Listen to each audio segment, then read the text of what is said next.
Here we are once again, my brothers and sisters. Thank you again for attending another Living Hope Today Bible study this morning. I'm so grateful you're here. And, I've been doing this for probably a little over 6 years now. And there's been very few times when a chapter has actually terrified me. But if you read Deuteronomy 28, which we will this morning, God willing, you will either be blessed beyond measure or you will be absolutely terrified. It's a long chapter. We're going to go fast. If you want to catch it more fully, I invite you to read it slowly on your own, but just understand, this is so serious. The theme of obey me and be blessed or disobey me and be cursed has never been brought out more fully than it is in Deuteronomy 28. Let me show you what I mean. You get to verse 1, and we start with the blessing. Hey, if you obey the Lord your God and carefully follow all his commands I give you today, the Lord your God will set you high above all the nations of the earth. Okay, so what do you need to do? Fully obey.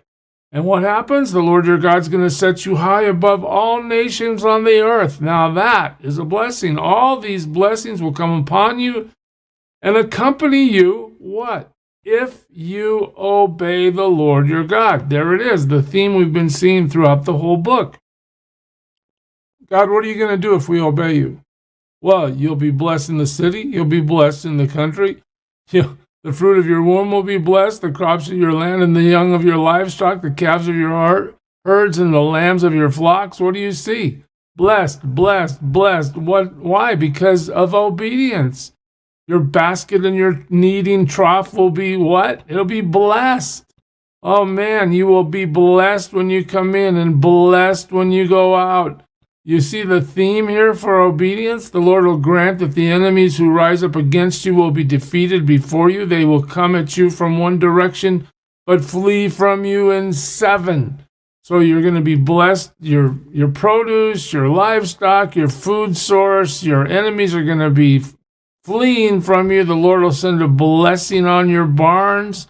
Here it is, on everything you put your hand to, the Lord your God will bless you in the land he is giving you. Look at this. This is like a blank check for obedience. God is just overwhelming his people with blessing. The Lord will establish you as his holy people. Wow. That blessing is going to be known nationwide and in the heart of God as well. As he promised you on oath, if you keep the commands of the Lord your God and walk in his ways. But, do you see that word that just got circled right there? If. If. What is if?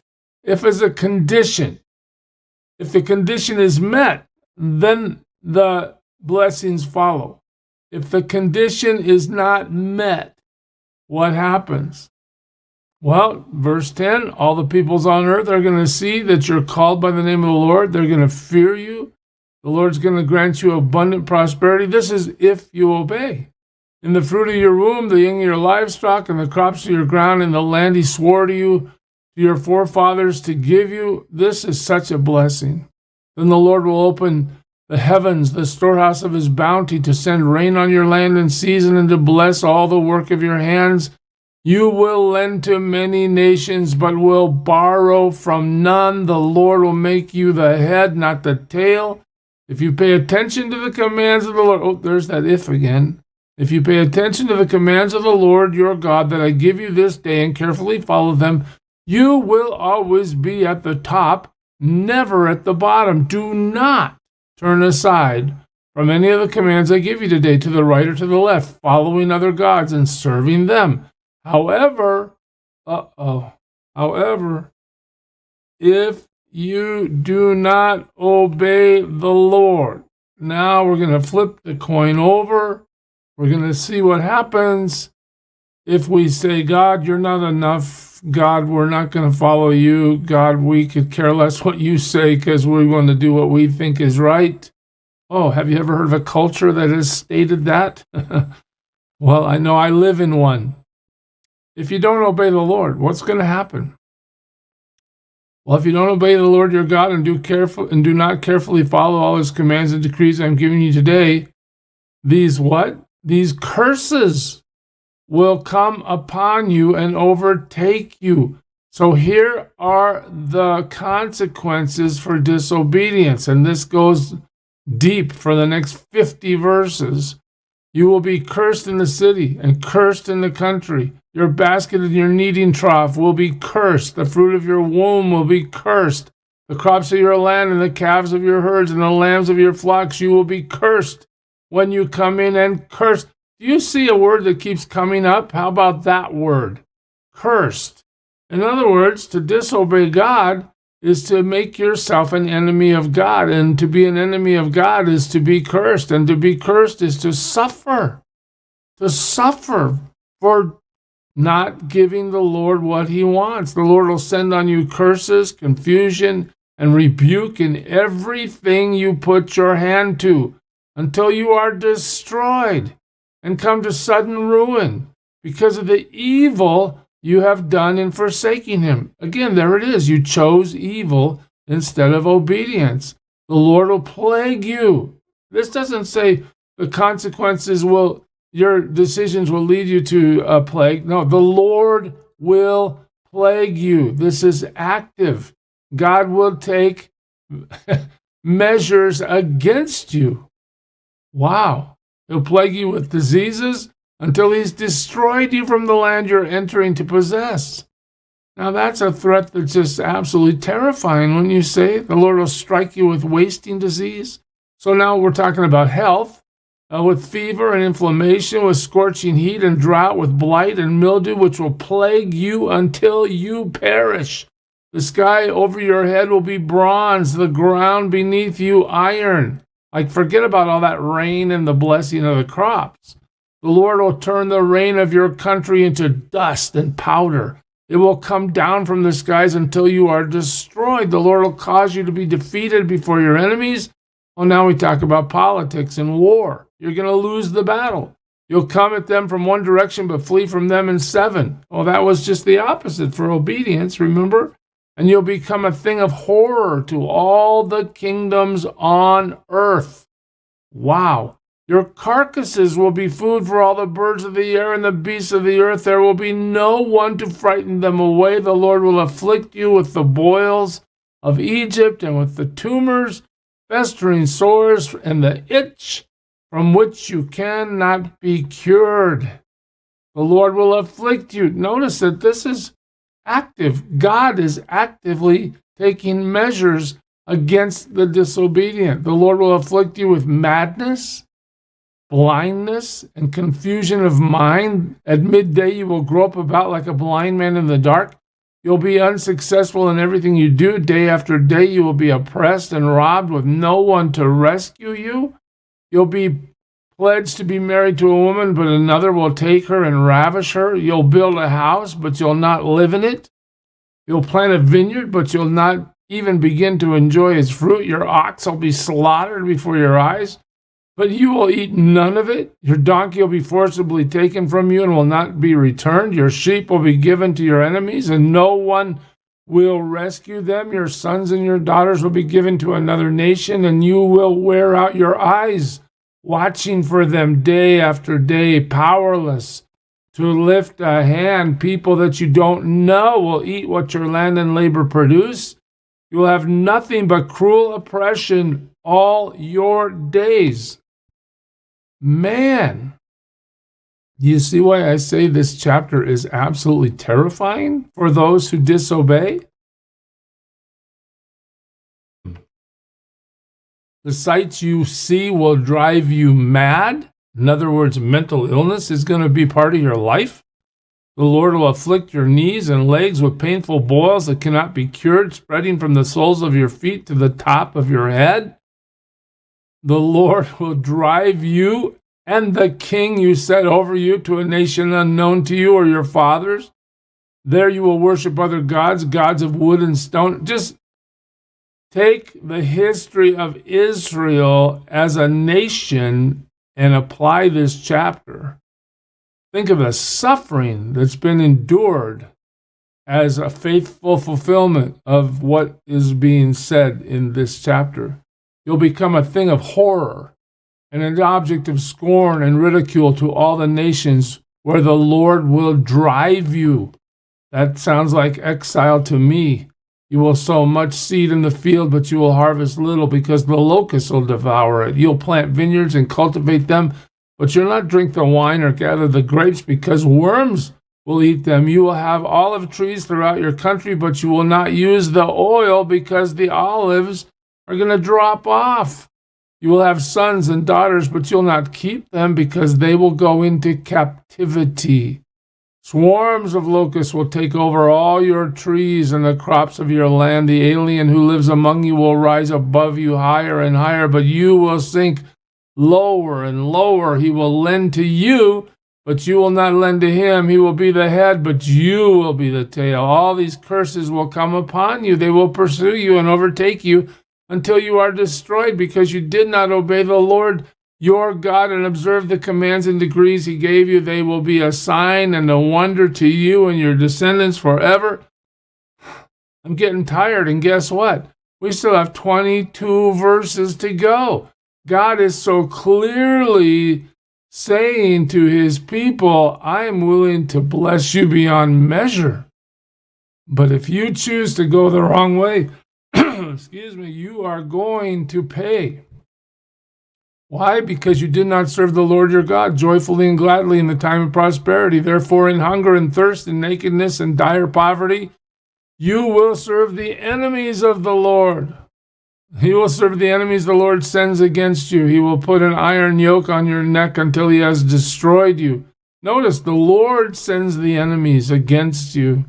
Wow, the Lord will bring a nation against you from far away from the ends of the earth, like an eagle swooping down, a nation whose language you will not understand, a fierce-looking nation without respect for the old or pity for the young. Could that be Assyria? Could that be Babylon? They will devour the young of your livestock and the crops of your land until you are destroyed. They will leave you no grain, new wine, or oil, nor any calves of your herds or lambs of your flocks until you are ruined. They will lay siege to all the cities throughout your land until the high fortified walls in which you trust fall down. They will besiege all the cities throughout the land the Lord your God is giving you. Because of the suffering that your enemy will inflict on you during the siege, you will eat the fruit of the womb. Wow.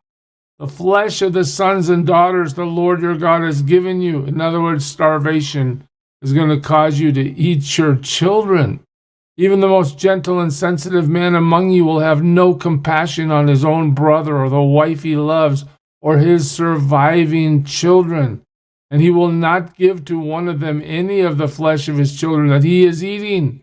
It will be all that he has left because of the suffering your enemy will inflict on you during the siege of all your cities. Do you see why I'm telling you this chapter is just absolutely terrifying? You get what happens to us if we tell God we're not going to serve him? We're not going to obey him? The most gentle and sensitive woman among you, so sensitive and gentle that she would not venture to touch the ground with the sole of her foot, will begrudge the husband she loves and her own son or daughter, the afterbirth from her womb and the children she bears, for she intends to eat them secretly during the siege and in the distress that your enemy will inflict on you in your cities. If you do not carefully follow all the words of this law which are written in this book, and do not revere this glorious and awesome name, the Lord your God, the Lord will send fearful plagues on you and your descendants, harsh and prolonged disasters and severe and lingering illnesses. He will bring upon you all the diseases of Egypt that you dreaded, and they will cling to you. The Lord will also bring on you every kind of sickness and disaster not recorded in this book of the law until you are destroyed. Man, don't let God be your enemy. You who were as numerous as the stars in the sky will be left but few in number, because you did not obey the Lord your God. There it is. How much more clearly can he say it? And just think of the consequences for disobedience. Just as it pleased the Lord to make you prosper and increase in number, so it will please him to ruin and destroy you. So guess what? Israel, your favor with God isn't about your sons of Abraham. God doesn't mind destroying weakness no matter whose bloodline you're in. God's going to destroy evil. He's going to destroy wickedness. And he's going to take pleasure in destroying it. You'll be uprooted from the land you are entering to possess. Boy, that's a prophecy, isn't it? And the Lord will scatter you among all nations. That's a prophecy. And from one end of the earth to the other, there you will worship other gods, gods of wood and stone, which neither you nor your fathers have known. Among those nations you will find no repose, no resting place for the sole of your foot. There the Lord will give you an anxious mind, eyes weary with longing, and a despairing heart. Oh, that's depressing. And you will live in constant suspense, filled with dread, both night and day, never sure of your life. In the morning you will say, if only it were evening, and in the evening, if only it were morning, because of the terror that will fill your hearts and the sights that your eyes will see. The Lord will send you back in ships to Egypt on a journey I said you should never make again. There you will offer yourselves for sale to your enemies as male and female slaves. Wow, but no one will buy you. Hey, there's 68 verses of Deuteronomy 28. I'm not a theologian. I'm not a scholar. But I think I can pick up on the theme here. Obey God, be richly blessed in every area of your life. Disobey God and suffer horribly. What a terrible consequence for ignoring what God has said. Let's you and I do our best to obey him today. God bless you, church. Serve him well. Who is it who for sinners shed his blood, and now for cleansing all can plunge beneath that flood? It's Jesus.